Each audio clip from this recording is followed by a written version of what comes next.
বলো। হ্যালো বন্ধুরা, good morning. সবাই কেমন আছো? আশা করি সবাই ভালো আছো।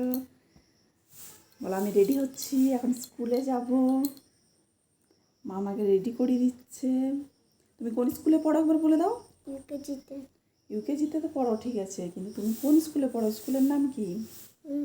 Bishnupur heritage school. জোরে বলো, শুনতে পাইনি না। Bishnupur heritage school. আচ্ছা আচ্ছা, তুমি সকালে কি বলতে চাও? তুমি সকালে কি বলতে চাও সবাইকে? কবিতা। কবিতা বলতে চাও? আচ্ছা, তো বলো কবিতা। বলে দাও সবাইকে, কবিতা বলে দাও। বলো, সামনে ঘুরো। পড়তে পারে, লিখতে পারে। ওটা না, সকালে সকালে উঠি আমি মনে মনে বলি, এটা বলে দাও। সকালে উঠে আমি মনে মনে বলি, সারাদিন আমি যেন ভালো হয়ে চলি। আদেশ করেন যে আমার গুণচরে, আমি যেন সেই কাজ করিব না মনে। ভাই বোন সকলের যেন ভালোবাসি, মন নেই ব্যথা নেই পাইটার দাসী। বাহ, গুড। সবাইকে বাই করে দাও এখন। বলো, আমি স্কুল যাচ্ছি, সবাই বাই।